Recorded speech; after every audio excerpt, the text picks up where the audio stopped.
Teman-teman, kita akan menuju ke narasumber yang kedua.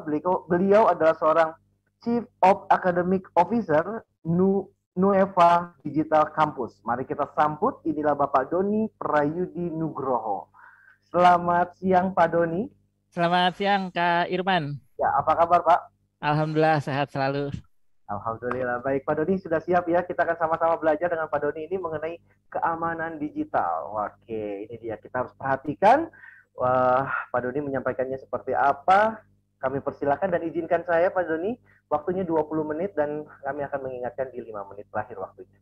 Siap Kak Irman. Terima kasih. Kami Terima, persilakan. terima kasih. Alhamdulillahirrahmanirrahim. Bismillahirrahmanirrahim. Assalamualaikum warahmatullahi wabarakatuh. Bapak Ibu, kakak-kakak sekalian peserta webinar hari ini yang luar biasa. Terima kasih banyak atas kesempatan yang diberikan. Alhamdulillah saya bisa bergabung di sini, ikut belajar bersama teman-teman semua. Terima kasih banyak Kak Irman atas kesempatannya. Yang saya hormati Pak Anwar Fatah tadi sudah sangat bagus sekali memaparkan bagaimana etika kita belajar secara digital gitu ya. Yang saya hormati juga Pak Bambang Sulistyo, Pak Muhammad Kasim, dan juga key opinion leader kita yang luar biasa ada Kak Mega Novelia.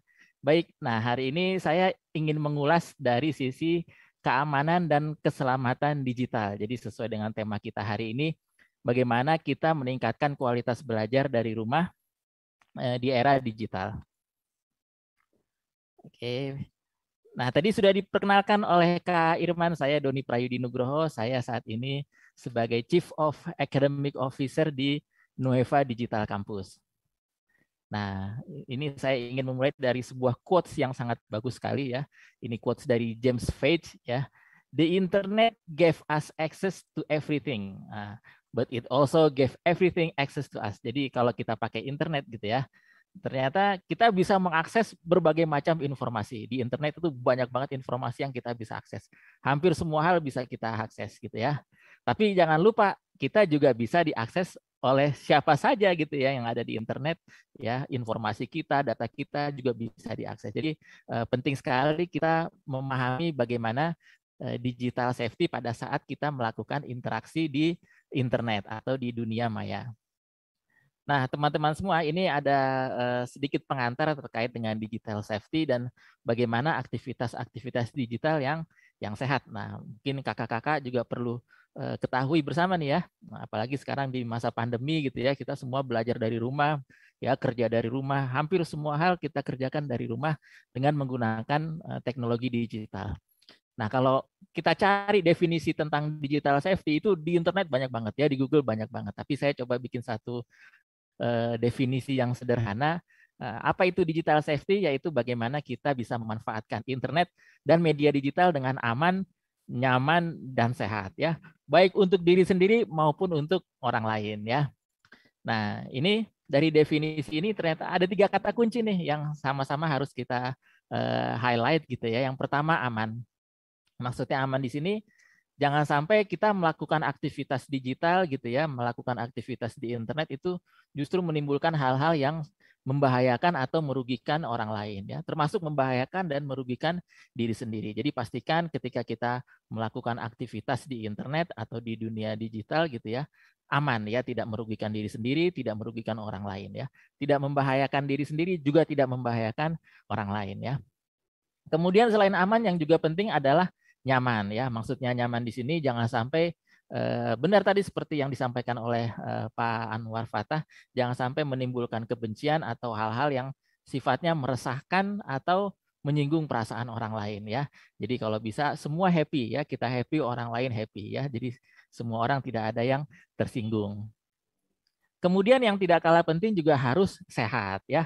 Maksudnya sehat di sini ya, bagaimana kita memanfaatkan internet gitu ya, memanfaatkan teknologi digital secara wajar, tidak berlebihan dan sesuai dengan kebutuhan ya. Kalau kita sebagai siswa pelajar ya kebutuhannya untuk belajar gitu ya.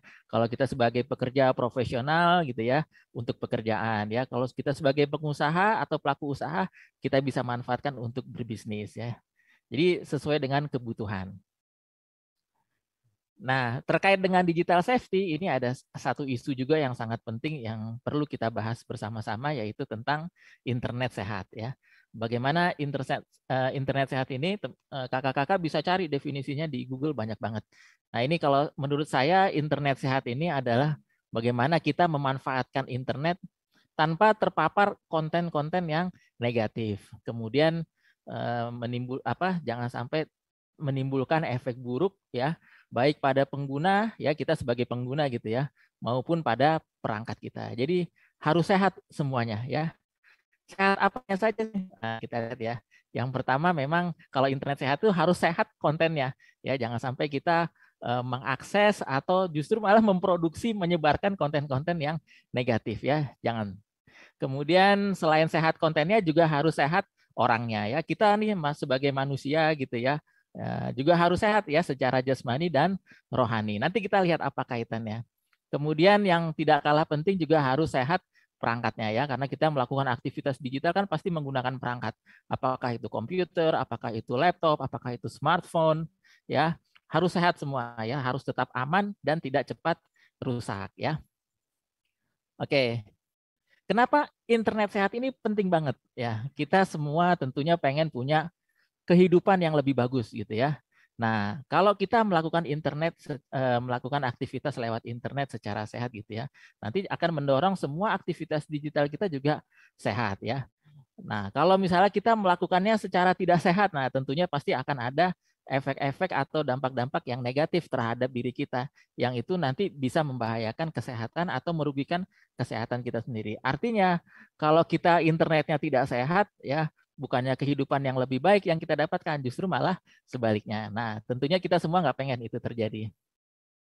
Kemudian selain kita ingin punya kehidupan yang lebih baik, tentunya kakak-kakak di sini juga semua pengen punya dong masa depan yang lebih baik. Ini kalau kita lihat pengalaman dari orang lain ya, banyak orang yang gagal dapat beasiswa, gagal dapat pekerjaan ya, bukan karena dia tidak kompeten, tapi justru karena ada jejak digital di masa lalunya gitu ya, yang meninggalkan jejak digital yang negatif gitu ya. Apakah dia pernah bully orang, apakah dia pernah hate speech, apakah dia menyebarkan hoax gitu ya. Yang itu nanti akan ketahuan tuh di masa depan akan ketahuan oleh orang lain sehingga bisa mengganggu masa depannya ya. Nah kita juga nggak pengen hal itu terjadi ya. Kita pengen punya masa depan yang bagus ya. Jadi kalau misalnya kita internetnya tidak sehat gitu ya, kita pernah melakukan atau mengakses atau pernah menyebarkan konten-konten negatif, kemudian meninggalkan jejak digital yang tidak baik, itu nanti akan berdampak pada masa depan kita ya. Nah kalau bisa kita hindari yang seperti itu. Nah, kemudian yang kedua, apa nih tips-tips supaya kita bisa melakukan aktivitas digital secara sehat ya. Nah, yang pertama karena saya harus sehat kontennya, harus kita jauhi semua konten-konten yang negatif ya. Jadi apapun bentuknya, semua konten negatif tidak layak untuk dikonsumsi ya. Khususnya untuk anak-anak ya yang masih di bawah umur dan kakak-kakak yang masih remaja gitu ya.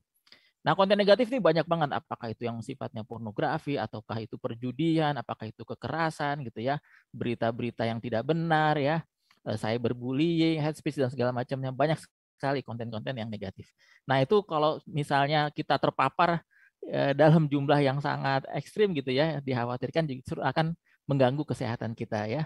Jadi pernah ada kasus gitu ya, orang yang dibully gitu di media sosial sampai akhirnya dia bunuh diri gitu ya. Nah ini karena terlalu banyak konten negatif yang dia terima gitu ya, sehingga dia frustasi, depresi, akhirnya bunuh diri. Jadi apapun bentuknya konten negatif ini pada akhirnya nanti akan sangat berdampak pada aspek kejiwaan kita. Kemudian batasi screen time, terutama untuk anak-anak gitu ya. Kadang-kadang kita kalau pakai laptop, pakai smartphone gitu ya, sampai lupa waktu gitu ya. Nah ini jangan sampai terjadi. Karena pemakaian gawai yang terlalu lama ini bisa mengakibatkan kecanduan ya. Nah kecanduan ini juga bahaya. Nanti dampaknya bisa menimbulkan gangguan kognitif, bisa menimbulkan resiko diabetes, bisa menurunkan konsentrasi, resiko stres, dan lain-lainnya. Nah ini dampak-dampak kalau misalnya kita sudah kecanduan dengan gadget gitu ya. Makanya perlu dibatasi penggunaan gadgetnya ya, khususnya untuk anak-anak. Kemudian manfaatkan juga peralatan tambahan, misalnya kalau kita sering banyak nih melakukan aktivitas menggunakan komputer, laptop atau smartphone, itu kan memanfaatkan memancarkan radiasi gitu yang tanpa kita sadari itu juga akan membuat mata kita cepat lelah atau mata kita cepat rusak. Nah, boleh juga kita pakai semacam kacamata anti radiasi gitu ya untuk mengurangi efek radiasi tadi.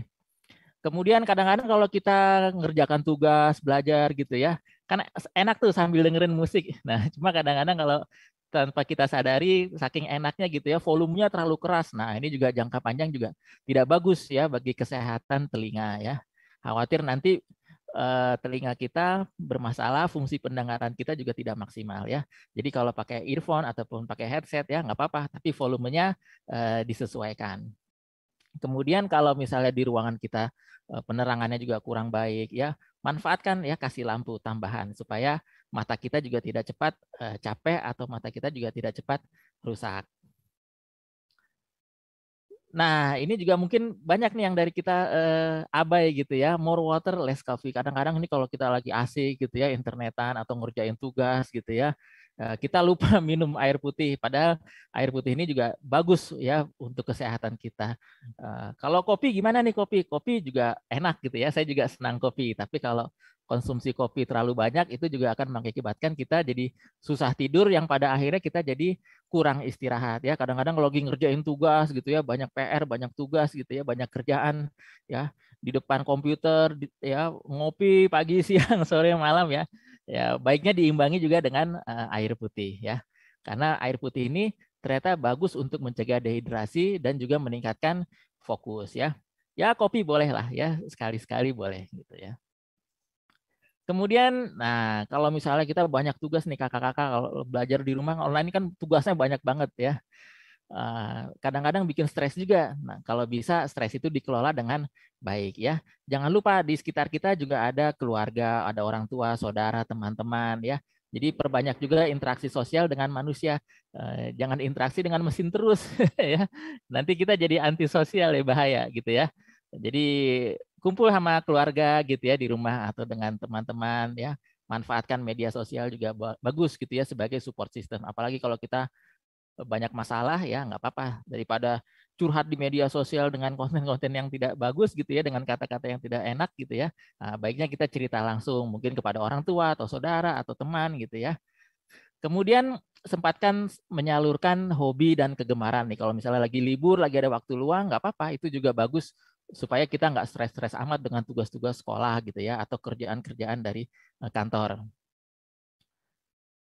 Nah, ini juga penting nih ya, cari posisi yang wena ya. Jadi kalau kakak-kakak sering menggunakan laptop atau komputer ya, pastikan posisi duduknya yang enak ya, yang tidak menimbulkan badan kita cepat capek atau cepat pegel-pegel ya. Jadi kalau bisa antara layar dengan mata itu eye level ya, sejajar ya. Saya kalau di rumah itu laptop saya tumpuk di atas buku dulu, jadi tumpuk buku supaya layarnya sejajar dengan mata gitu ya, supaya enak ya, supaya enak.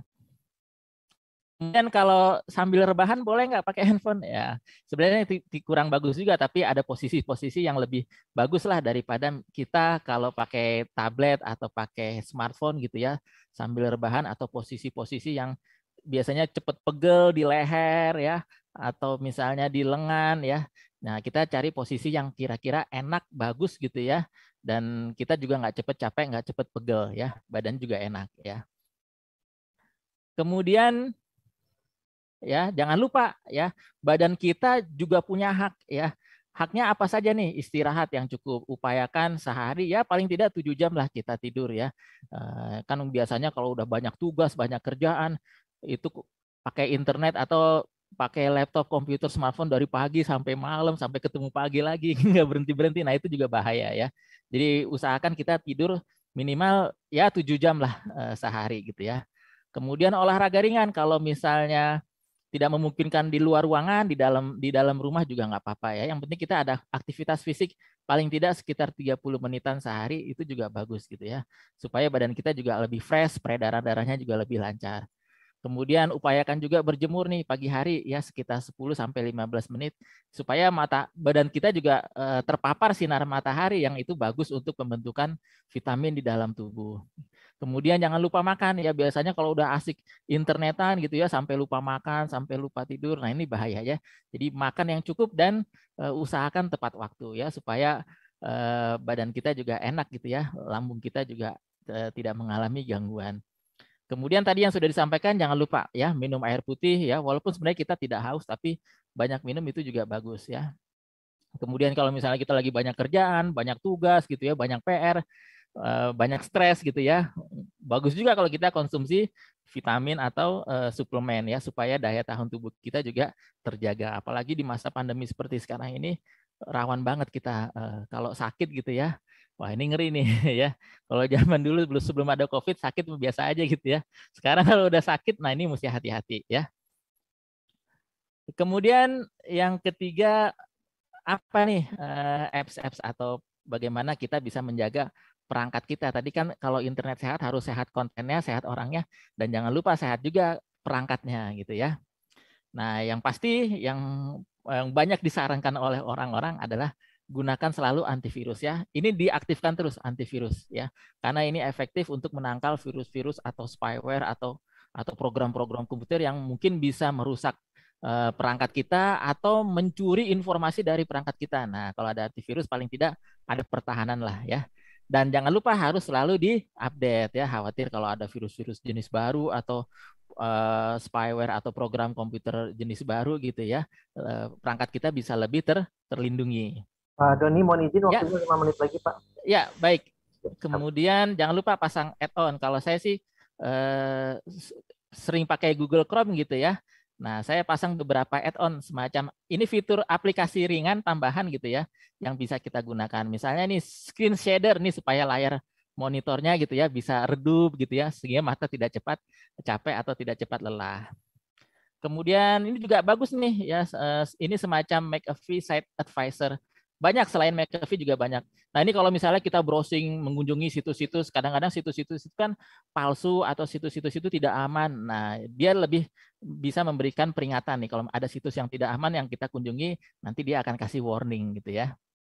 Kemudian ini juga bagus nih adblock.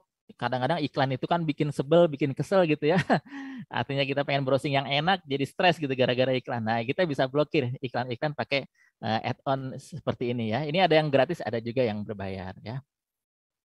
Nah, sebagai kesimpulan ya, gunakanlah internet dengan sehat ya, supaya kita bisa punya masa depan yang lebih baik. Kita juga punya kehidupan yang lebih baik juga. Nah, terakhir ini ada satu peribahasa yang bagus banget ini. The best investment you've ever make is your own health. Jadi investasi terbesar kita adalah kesehatan ya.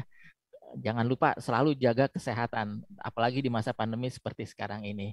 Demikian pemaparan singkat saya terkait dengan internet yang sehat. Terima kasih banyak. Mohon maaf atas segala kekurangan. Saya kembalikan lagi ke Kak Irman. Monggo silakan Kak Irman. Baik, kami ucapkan terima kasih Pak Doni atas pemaparannya pada siang hari ini. Digital safety di kuman berinternet adalah ada aman, nyaman, dan sehat. Nah, sehat ini dibagi atas 3, sehat kontennya, sehat orangnya, dan sehat perangkatnya. Itu dia. Jadi harus sehat semuanya, dan mudah-mudahan memang ketika sehat semuanya, jiwa kita juga akhirnya sehat. Seperti tadi, investasi yang paling berharga adalah kesehatan. Baik, terima kasih Pak Doni. Kita akan bersama-sama nanti bertemu kembali di sekitar sore hari untuk sesi tanya jawab.